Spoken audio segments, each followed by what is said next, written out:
Okay, hello guys and classmates. My name is Donnie and I'm going to go over some man tracking things to teach everybody a little basics about man tracking. First thing is I'm certified in man tracking, basic man tracking.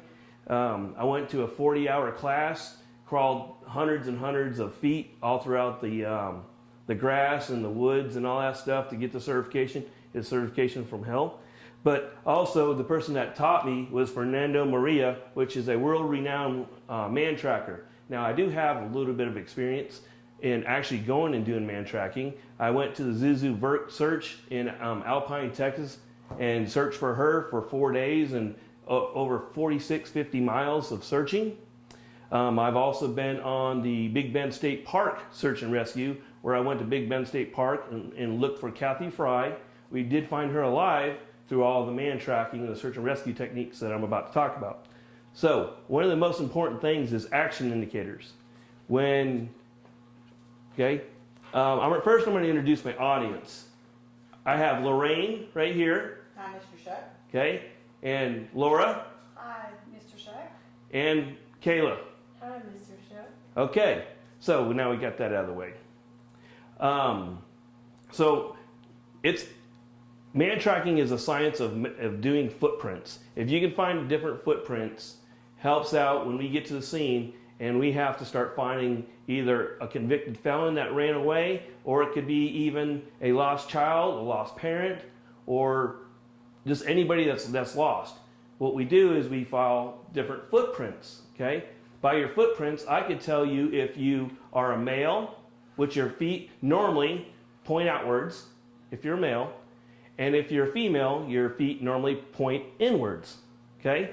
I can also tell that if you have medical problems, if you have a limp, I could tell every time you walk in the dirt or the sand or the grass, I could tell that there's a little indicator showing that you have a problem with your hips or your knees, okay? Also, another thing that I could tell is if you're wearing a backpack. If you have a backpack on, your weight is gonna be on your heels more in the sand and in the dirt, and it's going to dig in more. If you don't have a backpack on, you're going to walk more normal, and the front of your feet are going to be digging into the sand, okay?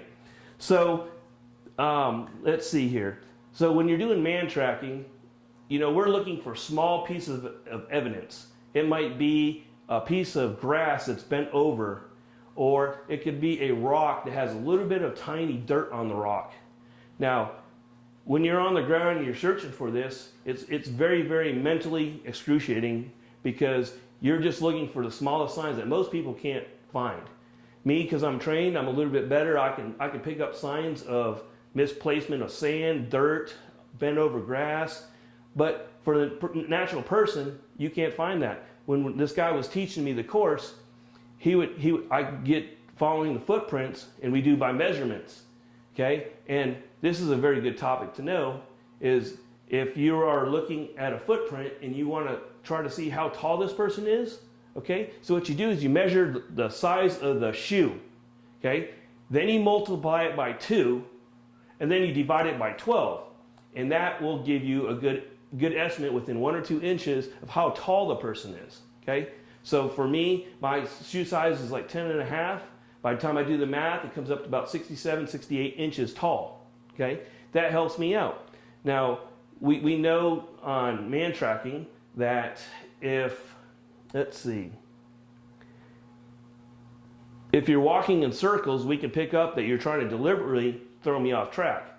But if we're just trying to find a person, like let's say a kid, we know what their stride is. We know, like a 5-year-old, how far they can go within an hour if they're not injured. We know that kids are attracted to water. So if we're looking for a kid, if we know where a water source is, we'll start looking for footprints that start leading towards where we think is the water, where that kid might be found. So there's a lot of probabilities of detection. Some important things that you need to know is you need to know what your kids' shoes look like. And that's as simple as taking out an aluminum piece of paper, putting it on the ground, stepping on the aluminum piece of paper, okay? Have your kids do this. Pick it up, and if you see on this aluminum paper, here's my footprint on this piece of paper right here, on this aluminum foil, okay? And what you're gonna do now is you're gonna stick it inside your vehicle and inside your windshield when you go hiking. And what this does is, if I'm the man tracker, and I can tell you right now, parents do not know what their kids' shoes look like. They don't even know what brand usually their shoes are. They definitely don't know what their footprints look like. So if I get there on scene, and if you have done this, I can go straight to your car, look inside your windshield, and I know exactly how big your shoe size is. I can almost tell if it's a male or a female, and I know the design of the shoe. This helps out. So when I start tracking footprints, I know that I'm looking for this particular print, and I'm not looking for other people's prints. It keeps me on a path to follow other people, okay, or follow the person I'm looking for. So with all this being said, it's very important that you know what your clothing looks like on your child. You know what the clothing looks like on you.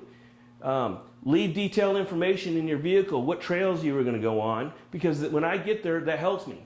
Now, the biggest part is if you're law enforcement and you need a man tracker to come out, it needs to be almost immediately before search and rescues get out there, because what they do is they trample over all the evidence, and that makes it harder for us to find the footprints, because there's hundreds of footprints instead of one.